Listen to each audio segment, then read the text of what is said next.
Hello there, everybody. So today I'm going to talk like this for as long as I can because I want to, and also, um, so my brother is in fifth grade right now, and he was doing a short story assignment, and he told me that his teacher, who was my fifth grade teacher, was using a story that I wrote in fifth grade as an example for them. And I was like, really? Because I remember writing that story and I lost all the manuscripty words for it because my handwriting is extremely terrible. Let me just show you. And my fifth grade handwriting is this is my fifth grade handwriting. It was really, really bad. So I gave it to another classmate because they said they were going to type it up for me, and here is the typed portion that I've received from that place that my brother brought it back from me because they found it, and I was like, whoa, that is really great. So they sent it home with me, and I have that now. And I was like, well, I'm going to read that to you now so that you guys can see what my amazing writing was like when I was 10 years old. See, now I'm 15, right? So that makes it 5 years ago, and I'm in 10th grade, so 5th grade was 5 years ago, and it makes perfect sense. So, please understand this was written by a 5th grader. The grammatic, everything, and even the storyline is quite a bit odd. You might find some references to the BFG story towards the end of it, so I don't know why. So the story I wrote is called Bad Kitty, and it's sort of like a fan fiction, if you can do that. So please, if there's a copyright thing, I'm sorry. I was 10. These were some stories that I don't know who they're by, but I was reading them at the time, and they're like sort of picture books about the adventures of this cat that's really terrible at life. And yes, so I wrote my own version of that. So let me just read that to you right now. So, we'll begin. Blog Street was very boring. Boring, that is, until Bad Kitty was born. Bad Kitty was bad even before she was born. She would kick and scratch. By the end of their birthday, every kitten except Bad Kitty had at least one scratch. It didn't get better as she got older. In fact, it got worse.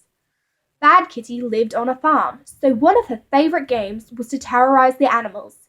Her first favourite was to terrorise the farmer, his wife, and their children.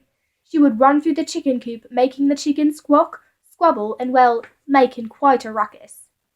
"She's as bad as a weasel," said the farmer. She would chase the cows, snapping at their heels. "She's as bad as those wolves," said the farmer's wife.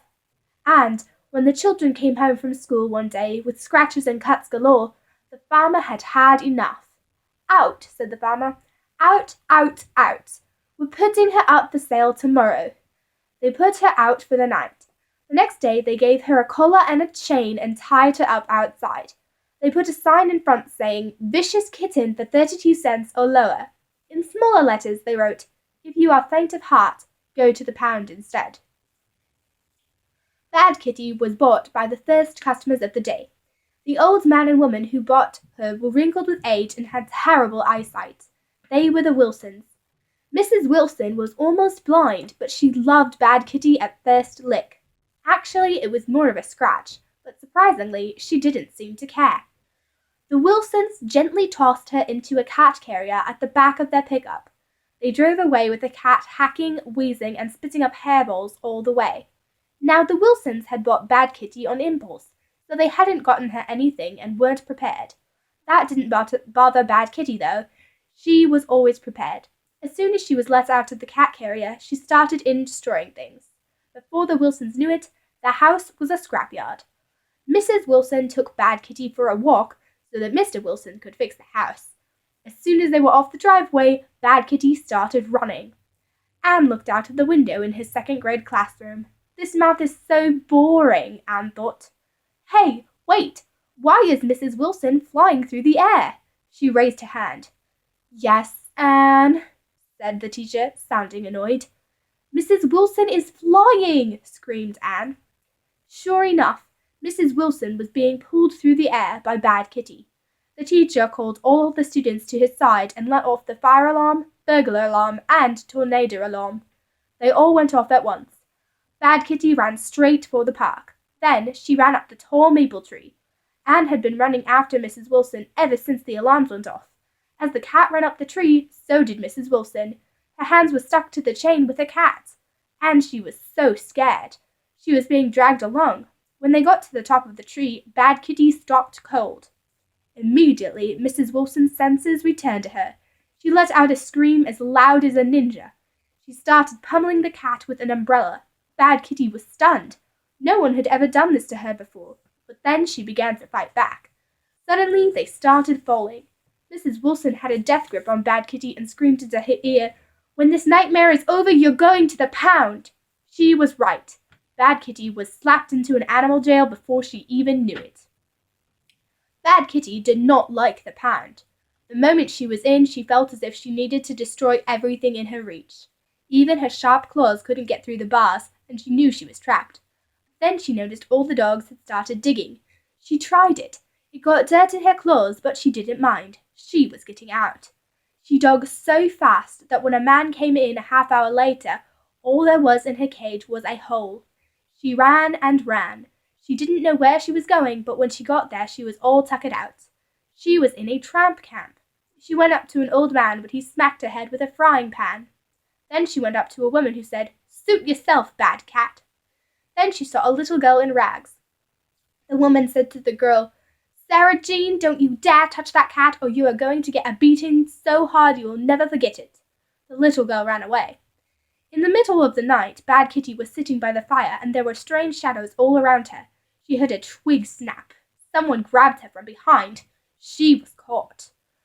Bad Kitty could hardly breathe. She felt as if she was flying through the air.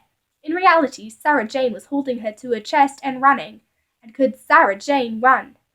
They were probably going 15 miles an hour at least. They went over brooks and through woods, into hollow trees, and then out the other side. As they wrung the hands seemed to get bigger and bigger and either tighter or looser.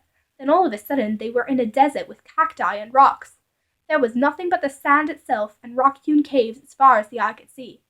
Bad Kitty looked up and up and up. Bad Kitty was sitting in the hand of the only woman giant in the world. Or maybe not. The rock-like caves had openings, and out came more women giants.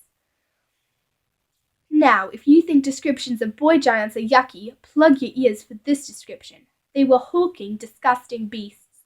All they wore were tattered skins, and they stank like a skunk sprayed with roadkill. Their muscles were bulging, yet their fat was dragging. Then a man giant walked up to the ground. "Hey there," Sarah Jane thundered. "I got us a ring. Now let's have a wedding." The man giant, named Thor, obviously, was almost uglier than the women. His top-knot hair was tied around a greasy bone. He wore ragged thong, almost like a skirt, around his waist. He had a long, dirty beard, and when he walked, it sounded like thunder, and his steps shook the ground. Thor said, "Nobody ain't marrying nobody today or tomorrow, and you ain't getting that ring on me. No." "Besides," said one of the girls, "it's kinda hairy." "I know," said Sarah Jane, "but it's just the right size. I figure if we tie its tail to its head, it'll fit someone." "So it's kinda like a hairy worm," one of the girls said. "If it is, I think I'll faint." Just then, Sarah Jane screamed. A river of giant blood trickled down her fingers. Bad Kitty had bitten her. Bad Kitty slithered out of Sarah Jane's hands and into the sand. Then Bad Kitty ran off into the sunrise. Bad Kitty's still out there, though. So kids, watch out.